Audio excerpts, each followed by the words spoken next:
Bueno, la siguiente moción también es de Izquierda Unida para mejorar la progresividad de la fiscalidad municipal. Tiene la palabra la portavoz de Izquierda Unida. Bueno, durante la denominada crisis, que a nosotros nos parece simplemente un cambio de modelo y en cierto modo una estafa, el nivel de desigualdad y el porcentaje de población en riesgo de exclusión ha aumentado hasta situarse en España entre los más altos de Europa. Concretamente, España es el segundo país más desigual de la Unión Europea, con un índice Gini, que como supongo que sabéis, mide la desigualdad entre las rentas más altas y más bajas, la diferencia de 34,7 respecto al 30,4 de media de la Unión Europea.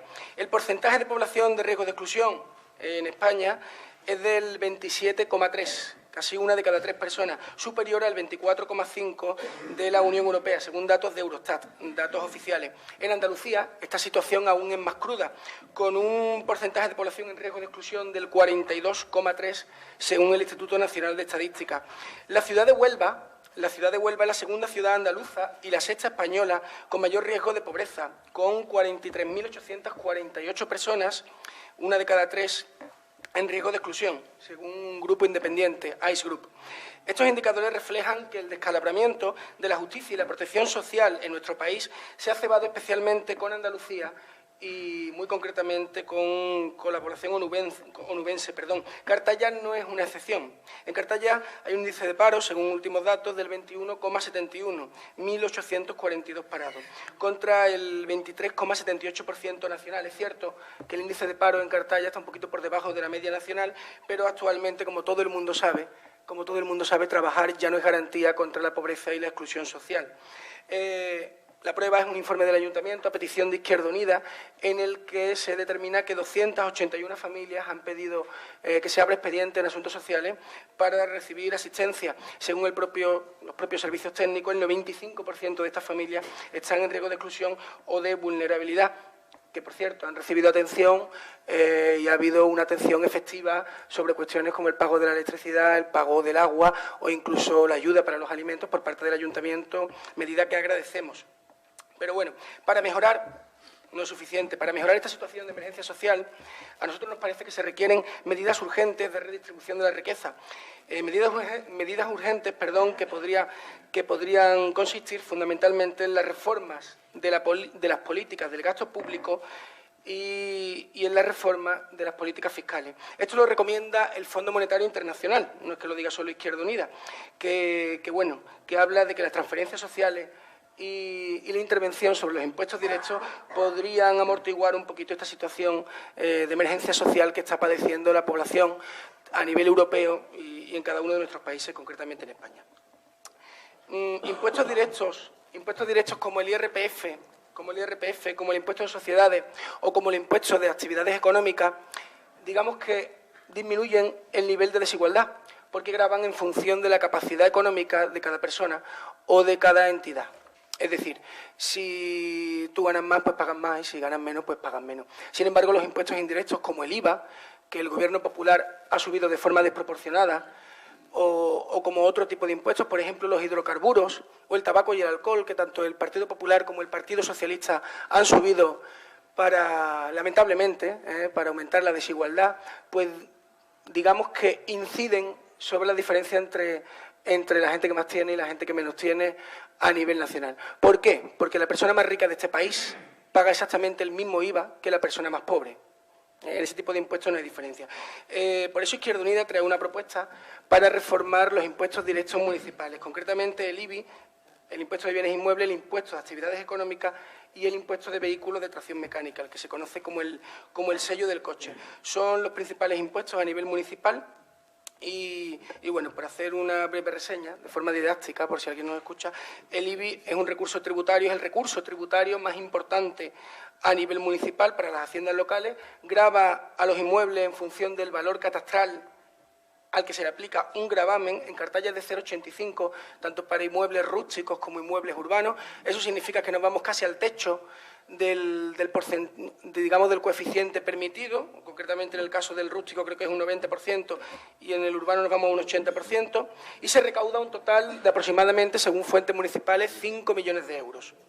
En el caso del impuesto de actividades económicas, que es un tributo directo cuyo hecho imponible es el ejercicio de la actividad empresarial de las entidades que facturan más de 1 millón de euros, cuya cifra de negocio es superior a 1 millón de euros, se determina a partir del tipo de actividad, de la cuota de instalación, estos son temas técnicos, del coeficiente de ponderación y, por último, del emplazamiento físico del establecimiento, lo que se llama el coeficiente de situación.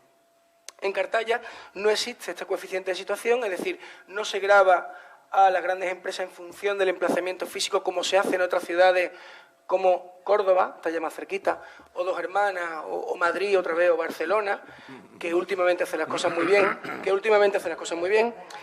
En Cartaya no se ha hecho históricamente, no este equipo de gobierno, tampoco el anterior, no se ha introducido el coeficiente de situación en el IBI. Y, por último, el impuesto de vehículos de tracción mecánica, lo que se conoce como el sello del coche, que en Cartaya se aplica al máximo. Se multiplica por 2 el coeficiente, que es lo máximo que permite la ley.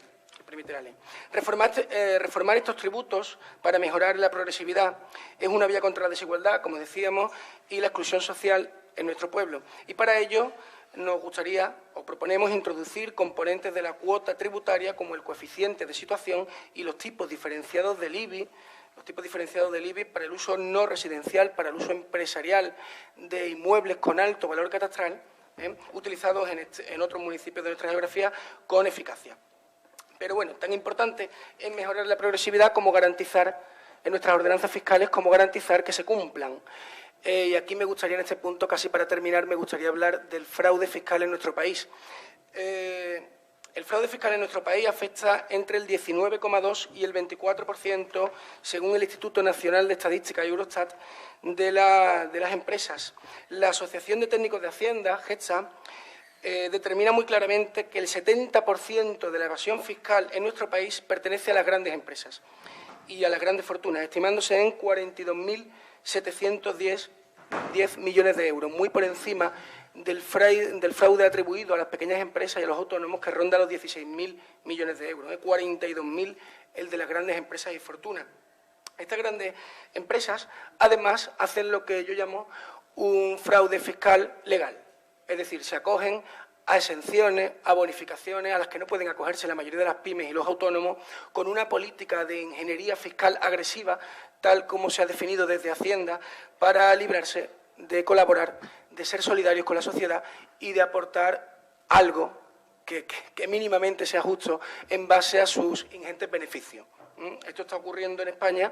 El propio Rajoy, en el debate sobre el Estado de la Nación, reconoció que le preocupa que hay grandes empresas del IBEX que facturan el 0% en este país.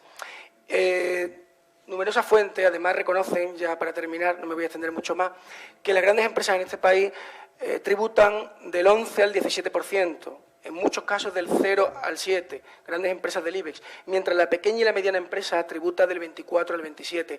Cualquier zapatería del barrio, cualquier tasca, cualquier panadería, cualquier tienda pequeñita, cualquier autónomo tributa mucho más proporcionalmente a su facturación que las grandes empresas, que los grandes hipermercados, que las grandes cadenas alimentarias, las grandes gasolineras, las entidades financieras, etcétera, etcétera, etcétera. Y hablamos de exenciones como el 30% que se desgravan, según la norma vigente, o hasta hace poquito, las grandes cadenas hoteleras por abrir menos de 8 meses al año, por ejemplo.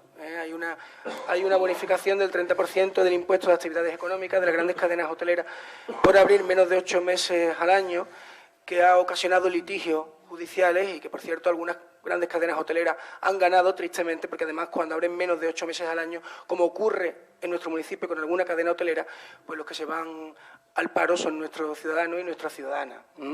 Y encima pues le dan una bonificación. En este contexto, Izquierda Unida hace unas propuestas muy claras.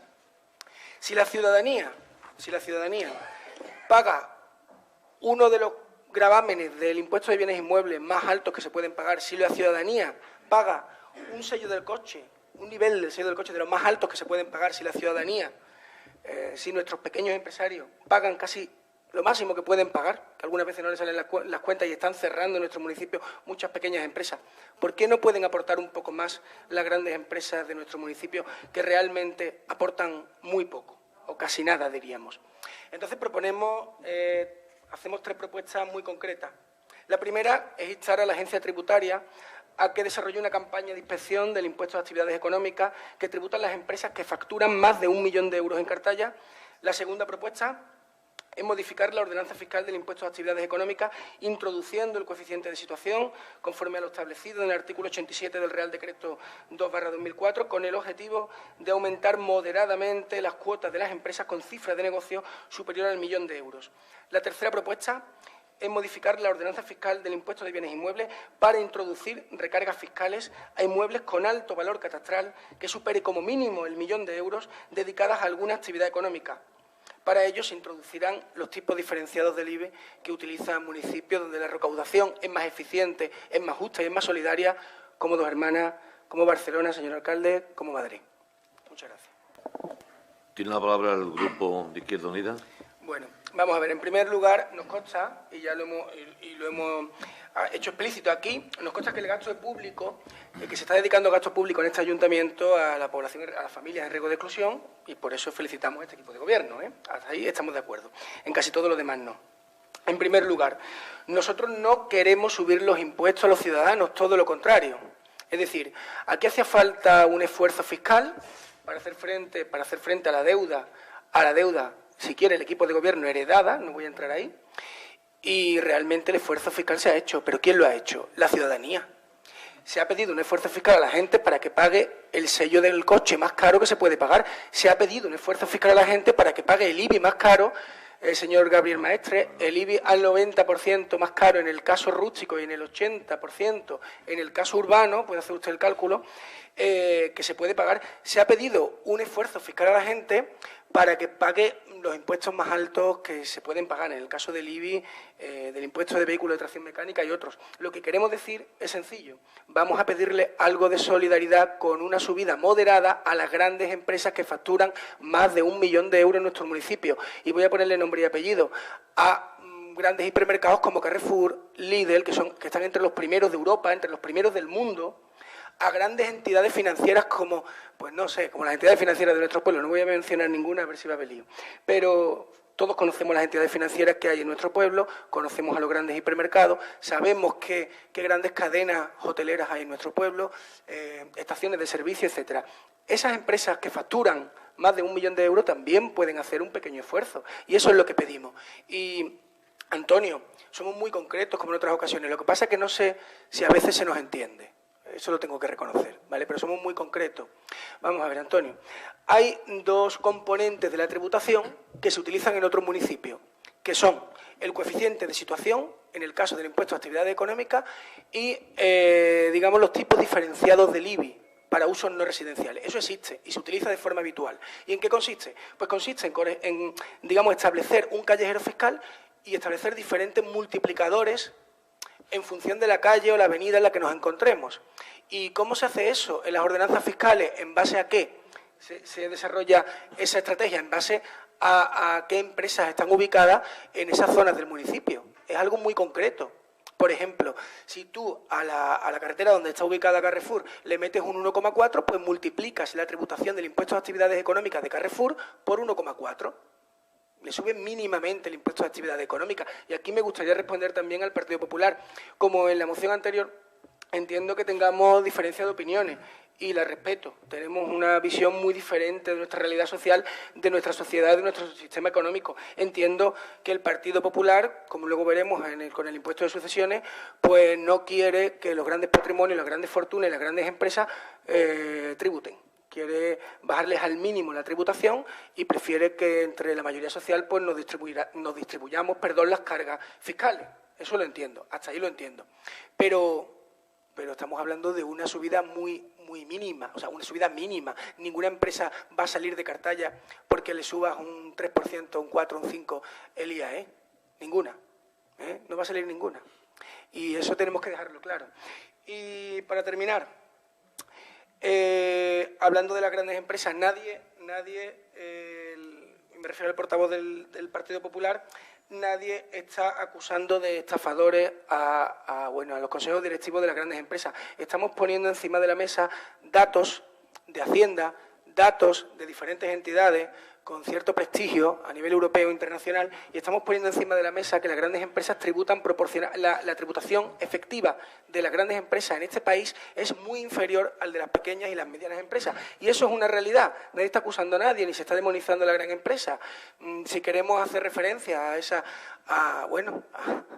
esa cruzada de determinados tiempos, pues no se trata de eso. Se trata de que la gran empresa tribute exactamente lo mismo, al menos proporcionalmente, que la pequeña empresa. Estamos hablando de que la panadería del barrio tribute al menos proporcionalmente lo mismo que el segundo hipermercado a nivel mundial. Estamos hablando de eso, de nada más, y por eso pedíamos un pequeño esfuerzo, introduciendo dos figuras que se utilizan de forma habitual. Esta moción es muy razonable y además creo algo, y quizás sea lo más importante, si nos están escuchando a algún representante de la gran empresa, pues seguramente, y esto quizás chirríe, pero seguramente está más de acuerdo con nosotros que con vosotros.